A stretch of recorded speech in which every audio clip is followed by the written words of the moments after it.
আলহামদুলিল্লাহ আমাদের জুন্নুরাইন ইন্টারন্যাশনাল মাদ্রাসা থেকে হাফেজ মোহাম্মদ সিফাতুল্লাহ নরসিংদী বাড়ি আজকে অত্যন্ত সুললিত কণ্ঠে আল্লাহ তাআলার কালামের 17 নম্বর পারা শেষ পৃষ্ঠা সবক দেওয়ার মাধ্যমে আমাদের সম্মানিত হাফেজ সাহেব এবং আমাদের সম্মানিত ওস্তাদগণ যারা রয়েছেন, বিশেষ করে সবচেয়ে আনন্দের বিষয় হলো আজকে শেষ সবকের সময় তার মা এবং বাবা উপস্থিত থেকেছেন। সেই সুদূর নরসিংদী থেকে তারা সেই আনন্দের জন্য, শুক্রিয়ার জন্য তারা কষ্ট করে চলে আসছেন।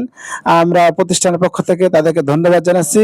তো এখন আমরা একটু অনুভূতি জানবো একজন হাফেজে কোরআনের বাবা হয়ে সিফাতুল্লাহর বাবার মনের যে আবেগ, শুকরিয়া, সেটা আমরা তার কাছ থেকে একটু জানবো যে একজন হাফেজে কোরআনের বাবা হওয়া যে কত ভাগ্যের ব্যাপার। কিয়ামতের ময়দানে রাসূল করিম সাল্লাল্লাহু আলাইহি ওয়াসাল্লাম বলেছেন, বাবা মার হাফেজ কোরআনের বাবা মাকে আল্লাহ তাআলা নূরের টুপি প্রদান করবেন, যে নূরের আলোতে সারা হাসরবাসী আলোকিত হয়ে যাবে।